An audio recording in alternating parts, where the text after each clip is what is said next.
Coming up on the Suze Orman Show. A costly money mistake I don't want you to make.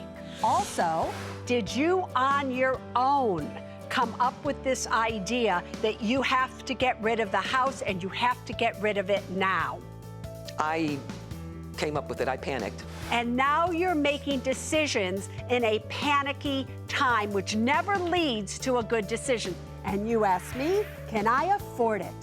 I'd like to buy a 1 3/4 carat diamond engagement ring for about $8,500. Do you really want to do this, or is this the ring she wants?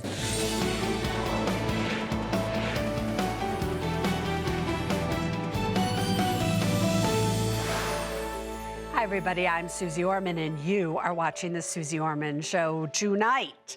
I want to talk to you about a mistake I do not want you to make.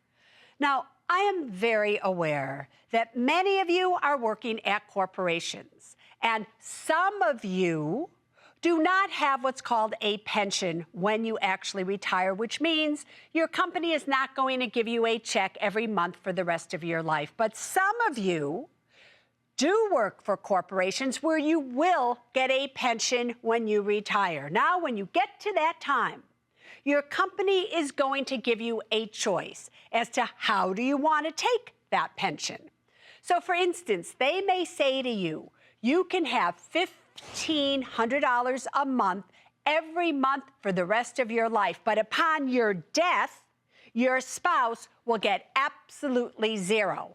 Or we will pay you $1,200 a month for the rest of your life. But upon your death, your wife or your spouse or whoever will continue to get $1,200 per month for the rest of her or his life.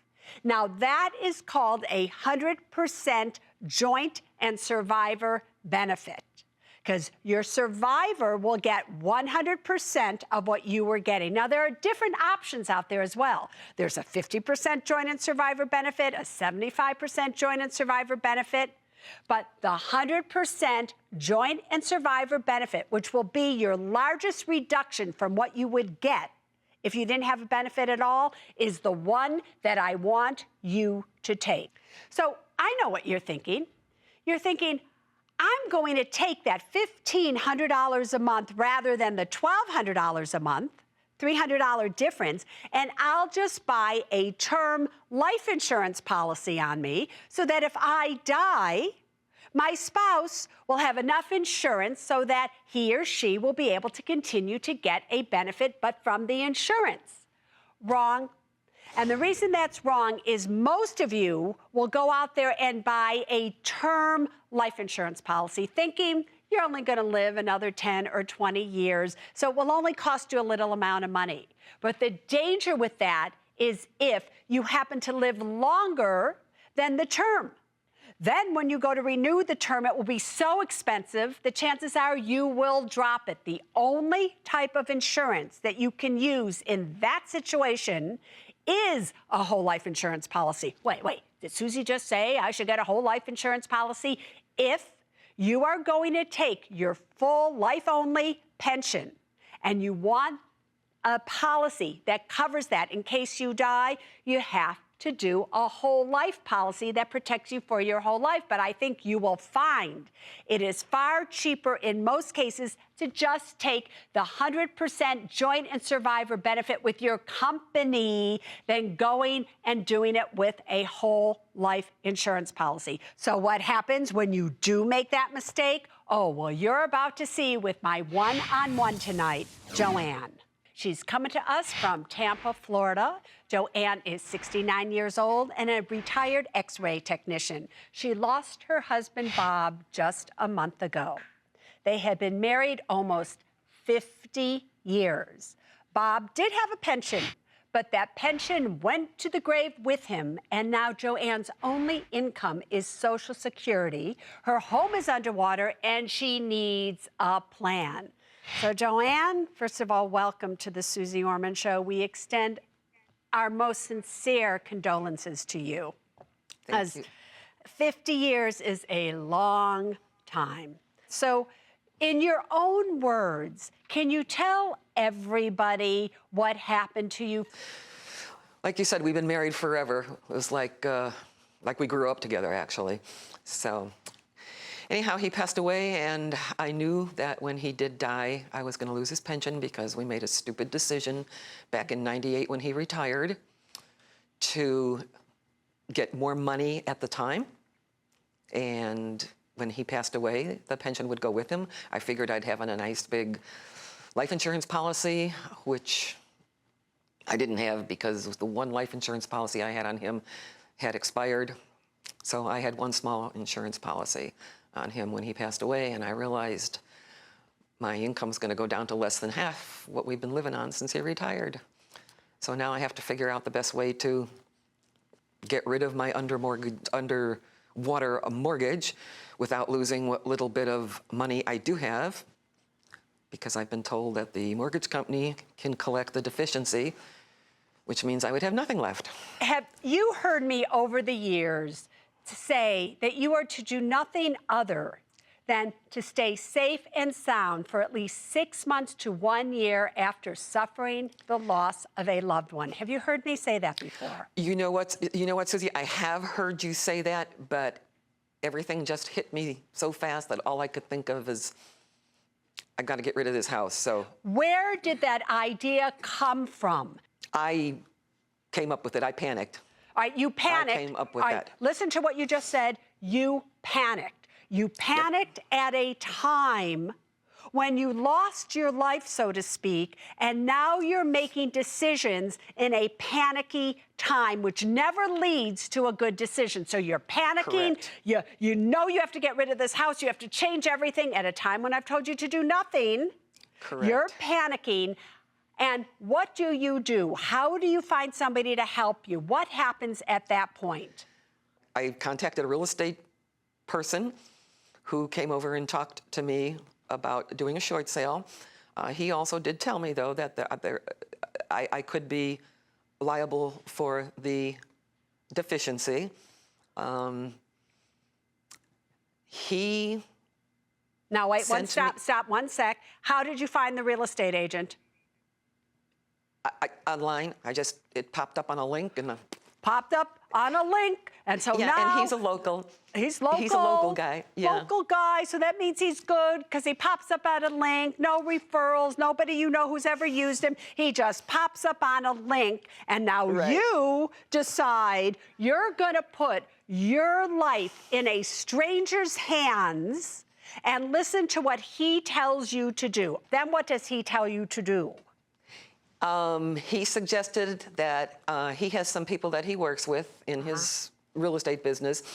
And my sister and I went down to Tampa, and we saw a gentleman who was a financial advisor. And as soon as I watched enough Suze Orman to know, as soon as he mentioned annuity, the red flags went up in my head.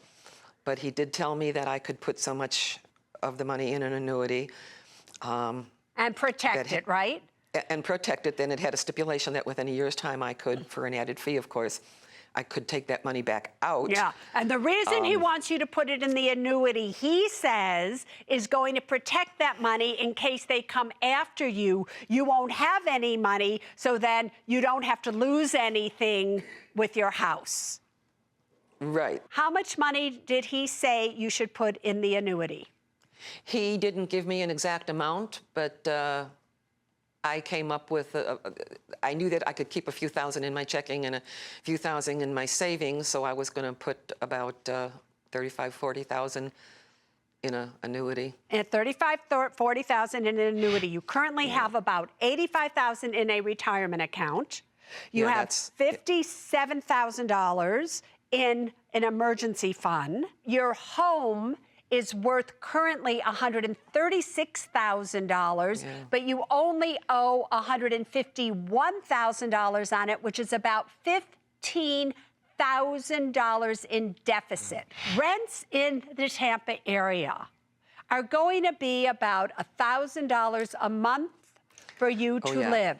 It costs you $1,500 a month to keep this home. That's a $500 a month difference. Right now, as I sit here with you, real estate prices have turned around. Florida Tampa, Miami, they're all starting to increase in value again. Now is not the time to sell. Now is not the time, listen to me, to do a short sale that will, number one, ruin your credit.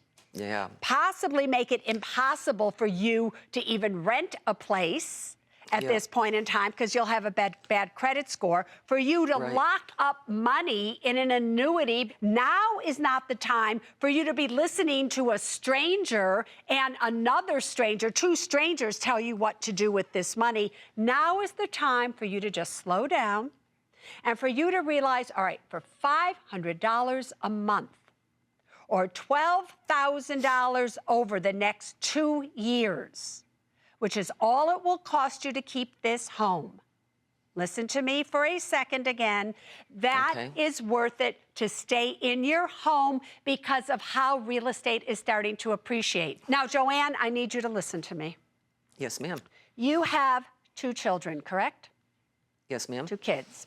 Those kids are older, they're mature, and they want to step in and they want to help you. And you are too proud. You're too proud to say, okay, I need help. I helped my mama. It was the greatest pleasure and honor I ever had in my life. Don't deprive your children of that. How would you feel, right, if I told you, I just want you to keep the house, I want you to pay for it out of your savings? How do you feel when I say that to you? Fine. I feel much better about it. Yeah, do you feel relieved? Like, can you breathe? Yes, relieved. And you can breathe. When you walked in here tonight, did you feel like you had this, like, restriction on your chest and you could barely say anything? I have done very little sleep lately. Yes, I did feel that way. All right. So is it possible that tonight, given what I'm going to tell you your action plan is, that possibly you could sleep tonight for the first time? Yes, I think so. Yes, All right. I have a lot of faith in you. Oh, well, you should, because, girlfriend, all I want is for you to live the life that you deserve to live from this point on. So, again, here's the action plan, very simple. You're going to slow down. You're going to tell your kids, yes, I would be more than honored to take money from you so that I can stay in the house the next year or 2, so that they help you do that. You're going to tell the real estate agent and the financial advisor you're not going to do a short sale right now. You're going to stay in the house because emotionally, that's what you need to do. People first, then money, then things. You're going to use up some of your savings, not a lot, to get you by until Bob's Social Security starts. And you're just going to take a breath and do nothing other than that. Let's do a breath together. Ready? 1, 2, 3. Breathe in. One more for me. How's that feel? Good. Good. Like being at the gym. All right, there we are. We're doing financial exercises here. Just keep breathing. So I'm going to help you. You're not going to be alone in this. And just remember, when I call and you see it's me, pick it up and go, hi, girlfriend. I feel that all my friends around me are advancing in their lives by, getting married, which is fine, but buying houses and making investments. And I feel like I can't catch up because I have student loans. Don't judge your future capability based on your present day circumstances, girlfriend. And later, when wanting something, ask me, can I afford it? I would like to buy a sectional couch for about $1,500. You're doing so great, but how can you be making that much money and have so little to show for it? Welcome back to the Suze Orman Show. Rosalie in New York, you are on the Suze Orman Show. Hi, Susie. How are you? I'm fabulous tonight. Sweetheart, what can I do for you? I have a quick question. I am currently 29 years old. I have a stable job, and I feel that all my friends around me are advancing in their lives by, getting married, which is fine, but buying houses and making investments. And I feel like I can't catch up because I have student loans and can't save at all. So I just need some advice. The greatest advice I could give you would be this. Don't compare yourself to what your friends are doing. Because what you don't know, my dear Rosalie, is what is the truth behind their actions. Are they in debt more than you have any idea? Do they have credit card debt? Are they living their lives based on a house of cards, so to speak? Do you see what I'm saying? So this is what you need to remember. You need to remember me. You need to remember at 30, I was still a waitress at the Buttercup Bakery in Berkeley, California, making just $400 a month, having had been a waitress for 7 years. Now, during those 7 years, my friends had gone to college. They were doctors. They were lawyers. They were doing everything. And I was like, just a waitress. And look at me today. So don't judge your future capability based on your present day circumstances, girlfriend. You be great. You feel good about who you are, not at what you have and all these things around you.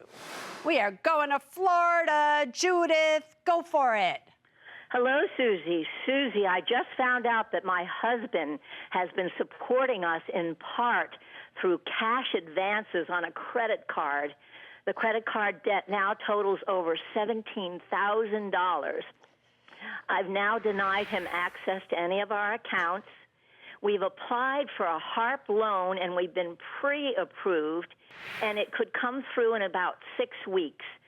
I want to negotiate with the credit card company now for a debt management program, but I'm afraid it will affect our loan modification. Should I wait until this mortgage comes through before making any waves? I would wait before it comes through. But again, you said a debt management program, which means that you'd go to something like an NFCC or an ACA, and which are debt management programs where they take your credit card debt, they lower your interest rate, you pay them, and they pay the credit card company. Is that what you're looking to do? I think so. I'm not sure. I've gone online and I've looked up something called Negotiate Credit Card Debt Like a Pro, but I'm thinking of having a pro do it rather than me. No, I think that would be a very big mistake because you're looking at a debt consolidator, which does the following. They ask you to stop paying your credit card debt. You sign up for them, you give them $700 or $800. They ask you to stop paying your credit card debt, and then your FICO score is ruined. When your FICO score is ruined, you take the amount of money that you normally would be paying towards your credit card, and normally you save it. Then, once your credit score is ruined, they then call up the credit card company and say, hey, she owes $17,000. She has $8,000, want to settle? And they say, okay. Then they get 15% usually of the difference between what you settled for and what you owe. Now, you can do that on your own. I personally think it is a far better way to go than doing that, especially if you have the money to do so, is to go to a debt management program, as what I originally said and originally mentioned, either NFCC or ACA. Both of those are something that you should look up. The question becomes, should you do that? If you did, it won't ruin your FICO score, so you don't have to wait for that. But just in case, I would wait, let your loan come through, and then I would deal with it. But what are you going to do about your husband? That's the real question. Up next, you can't afford to miss. Can I afford it?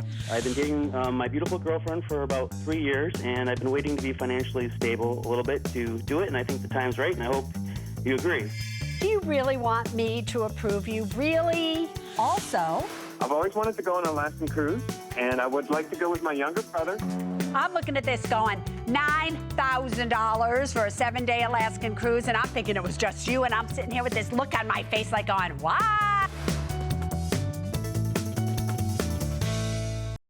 What do you want to buy? 1 3/4 carat diamond engagement ring. Rottweiler puppy. 7-day Alaskan cruise. Welcome back, everybody, to the Can I Afford It segment. This is where you call in. You tell me what it is you want to buy, and I think about it. I don't judge it on anything other than your financial facts. So are you ready? Let's see if you can afford it or not. All right, Dave, what do you want to buy? Hi, Suze. I'd like to say thank you very much for your free financial advice. Anytime, Dave. What do you want to buy? I'd like to buy a 1 3/4 carat diamond engagement ring for about $8,500. I've been dating my beautiful girlfriend for about 3 years, and I've been waiting to be financially stable a little bit to do it, and I think the time's right, and I hope you agree. So I know. I just said I'm not going to be judgmental. Although I'm being judgmental. Is this really what, between you and me? It's only us here right now. I appreciate it. Good. So I'm only going to give you my financial... Wait. Just let me ask you this. Do you really want to do this, or is this the ring she wants? I really want to do it. I love her very much. Oh, and you think by giving her a ring, you're going to show her how much you love her. I don't know. Do you make the beds? Do you do the dishes? Do you do the things that really matter? Anyway, show me the money, boyfriend. Okay, here it is. I take home about $8,150 a month, and that includes rent that I get from my roommate for about $950 a month. I spend about $4,440 a month. The only debt I have is a $139,000 mortgage at a 15-year fixed. In savings, I have $92,000 in liquid, $17,000 in investments, and $35,000 in my 401k. And how are you going to pay for this? Cash money. Cash money. Do you really want me to approve you? Really? Well, I'll have ammo to tell her why I spend less if you don't, so yes and no. All right, so are you ready for that? Well, yes and no, meaning yes, you want me to approve you, but no, you don't. I'm confused. But anyway, you have been, I am so sorry to say, approved. All right. Because at 29, you're doing just great, boyfriend. You want to spend an entire month of work on a wedding ring that she could, whatever, fine, no problem. Patty, what do you want to buy?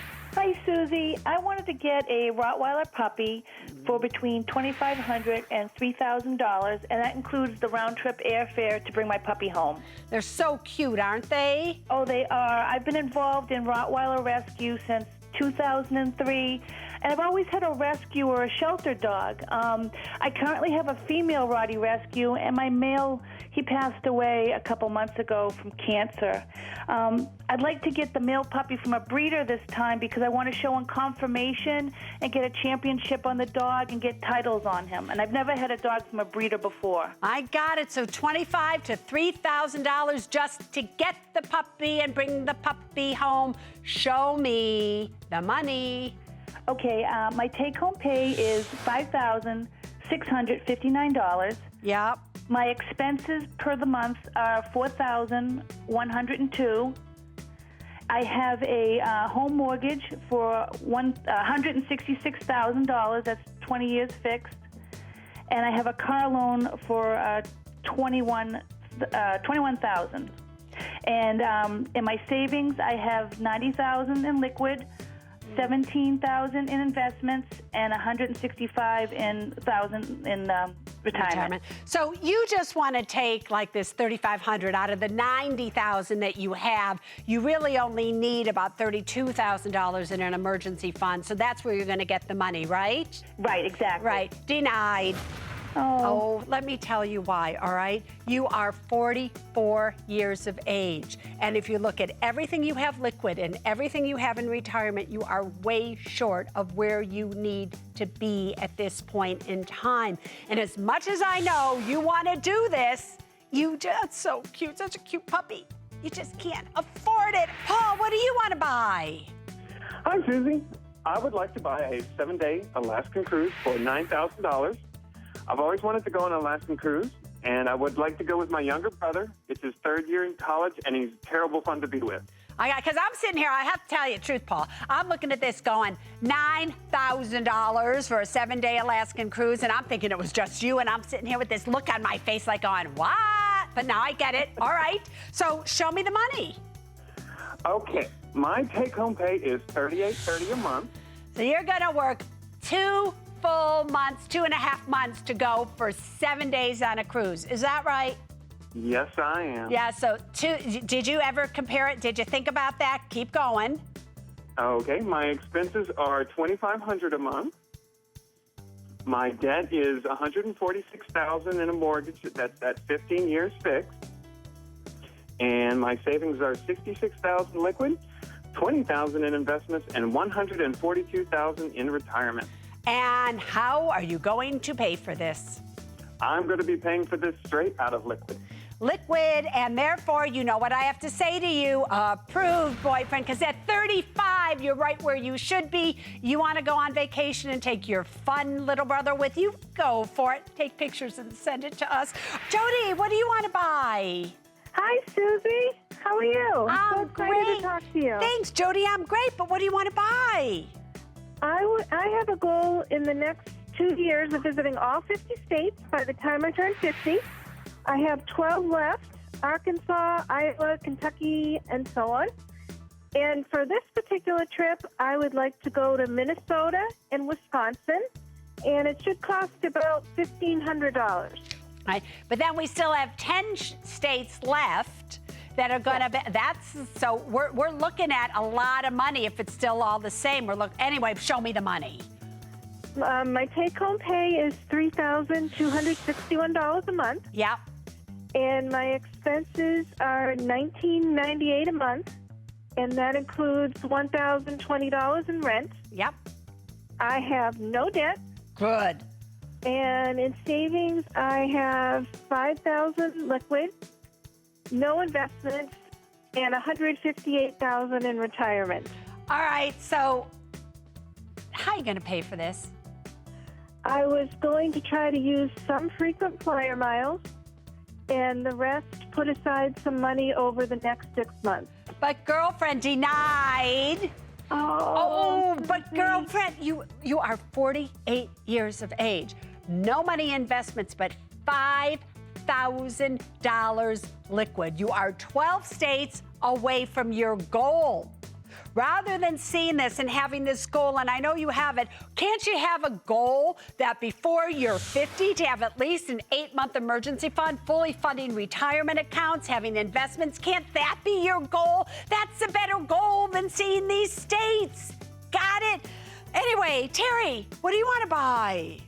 Hi, Susie. I would like to buy a sectional couch for about $1,500. This would help to update our home because all of our furniture is used. Old furniture. You know, I remember growing up in my mama's house and my daddy's house, and she looked so forward to getting new used furniture from her bosses that she used to work for, and I was so excited because it seemed new to me. Anyway, $1,500 for a couch for your home. Show me the money. Okay, so our take-home is about $11,600 a month. Our expenses are $9,820 a month. Our debt is a $418,000 mortgage that's 30-year fixed, a $9,000 car loan, and $210,000 in student loans. In savings, we have $39,000 liquid, $4,000 in investments, and $62,000 so far saved for retirement. And how are you going to pay for this?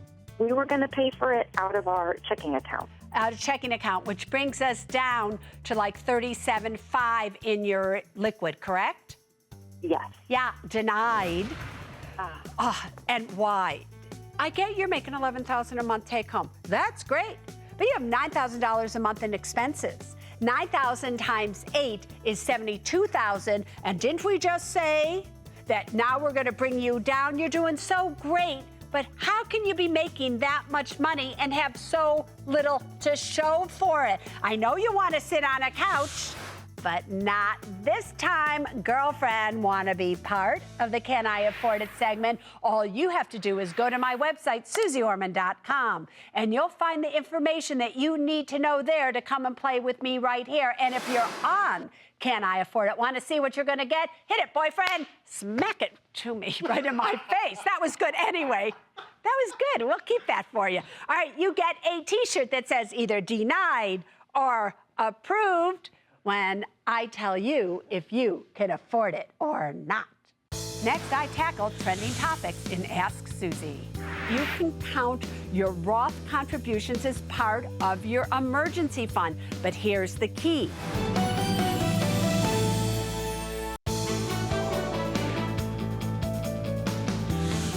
Welcome back, everybody. Here we are in the control room at CNBC headquarters. So many ways for you to reach me. Take a look at your screen. You could send in an email, join me on Facebook, or if you send in a tweet and put hashtag AskSusie, comes right to us here. And if we choose it, your tweet will be on the air. Let's see what's trending right now.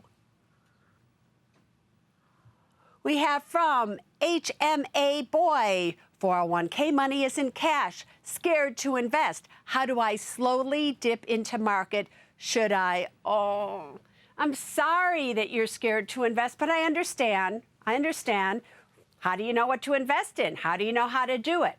Here's what I would do if I were you. I would take a specific amount of money that I felt okay with, and I would put that amount of money every single month that's in the 401k plan into one of the indexed mutual funds that I'm sure your 401k plan happens to offer. And just do it month in and month out. And do it for about 6 months, and you'll see what happens. That's known as dollar cost averaging. Truthfully, I wish you weren't afraid. The best way to invest money is every single month on a regular basis, especially if it's in a 401k plan, because you're not paying taxes on it currently. So give it a try, see how you feel. And do I think it's a good time to be doing it? You betcha I do. Let's see what else is trending. We have from @JodyPillow. If Roth contributions can be withdrawn at any time without penalty, why not fund a Roth before an emergency fund? Well, my dear Jody, I've been telling you all that for a long time now, that you can count your Roth contributions as part of your emergency fund. But here's the key. An emergency fund means you can get this money at any time in case of an emergency without risk to losing money. So if you fund your Roth and use it as an emergency fund, you have got to keep that money liquid within the Roth. That is not money that you can put into an exchange-traded fund or a no-load mutual fund or anything else. You have to leave it in a money market fund or some liquid instrument that does not fluctuate in value if you're going to count it as an emergency fund. Let's go to webcam right now. We are going to Kelly in Illinois. Ask me your question. Hi, Susie. I've got about $200 set aside, and I've always wanted to play around in the stock market. I know it's not much, but can I start with such a small amount? I hear you talk about ETFs a lot. And can I do this on my own, or do I need a broker? Yeah, so do you have $200 in total to invest, or is it going to be $200 a month? Which one is that? Well, I will build it. This is my play money, and I pay myself every paycheck with this. So I will build over time. You'll build over time. All right, here's what I think. Number one, you can do it on your own. Do you need a brokerage house to be able to do it in? Probably, such as a discount brokerage firm such as TD Ameritrade or Charles Schwab or whatever it may be, E-Trade, Fidelity, any of them, all great places for you to go. However, here's the thing you need to understand.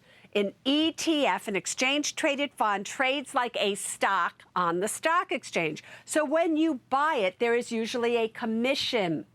So if you're dollar cost averaging or every single month going into an ETF, you're going to pay a commission every month, and that commission could eat away at your returns. So I would only tell you to do an ETF where you're going to put money in every single month if there was an ETF that did not cost you any commissions to buy whatsoever. And you can find those. Schwab has some. TD Ameritrade has some. Fidelity, I'm sure, has some. So look at it that way. Otherwise, you could find a no-load mutual fund where you could invest in every single month that takes small amounts. But I like ETFs. Just find an index ETF that doesn't charge a commission, and you can do it on your own. Good luck to you, girlfriend. All right, everybody, let's go back to the studio, and here's what's coming up next. Jen wants to know, Susie, how are we doing? We're so active in our personal life, but act like a deer in the headlights when it comes to our money. We're cutting it too close. If anything goes wrong, we are in trouble.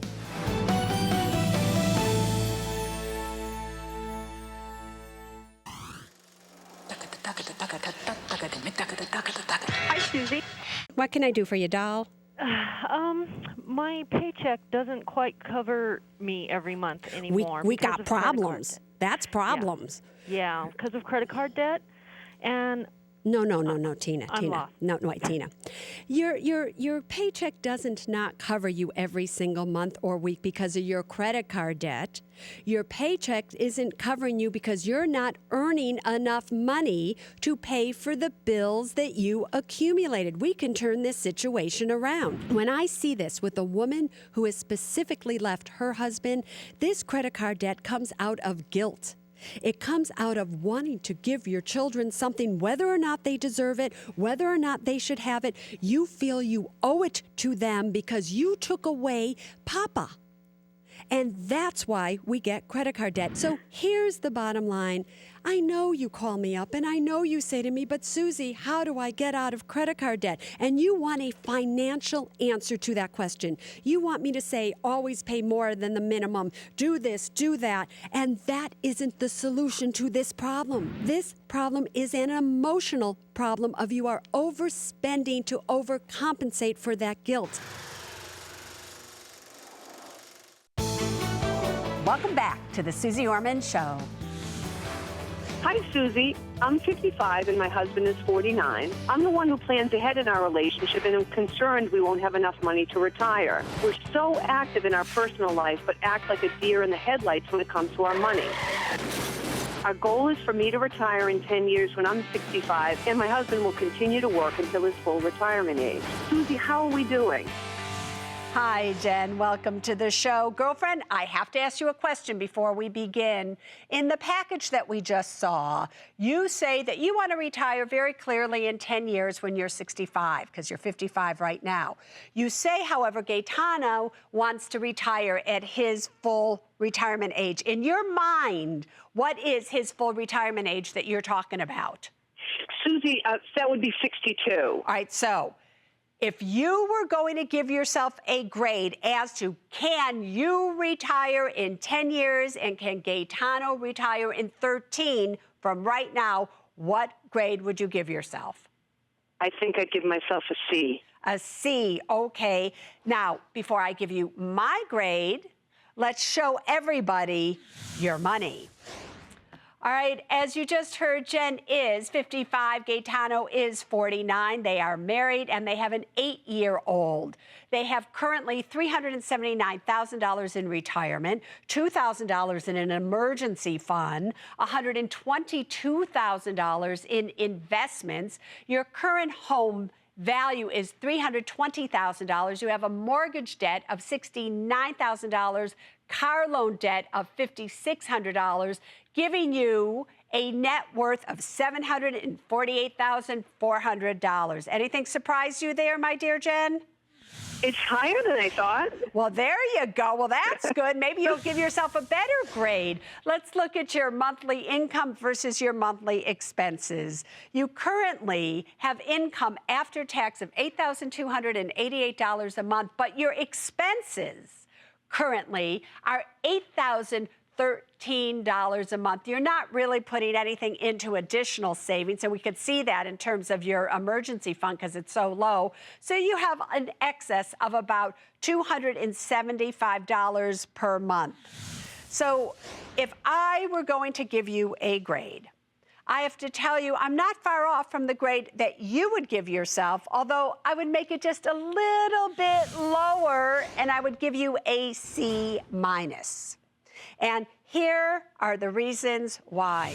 Even though currently your monthly expenses are $8,000, the truth of the matter is in just 3 years from now, your home will be paid off. So you're putting an extra $2,000 a month into your home currently. So I have that extra $2,000 to do what? To invest. You also, as time goes on, as your child gets older and everything, you won't have that $2,000 approximately per month that you're paying on schooling and everything else that goes into the child, because he's going to be essentially 18 in 10 years. So in 10 years, I've projected that your monthly goal is not going to be $8,000 a month, but about $5,000 a month is what you are going to need. Now, with that goal in mind, I've still given you a C-, and this is why.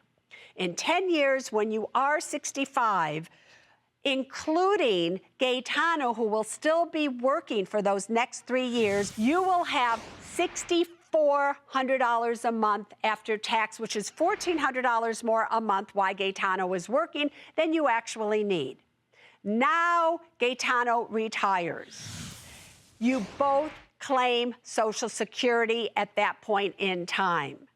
You will, after tax, have $6,000 a month. You're still fine, but it's only $1,000 more a month than you actually need. If one of you happens to die, you will lose one of your Social Security checks, and now we are in trouble. We're cutting it too close. If anything goes wrong, we are in trouble. So here is your way to an A. I personally think, because most of us are going to live a long life in our late 80s or 90s, you need more money than you have any idea. So I personally think Gaetano should work until he is 67. You should claim Social Security at 70. It will be a whole lot more money for you. You need to fund and get a will and a trust, because your little 8-year-old, if something happens to you now, an 8-year-old is a minor, he can't inherit money. So what are you going to do? You have to plan for today as well as tomorrow. You also need to get long-term care insurance.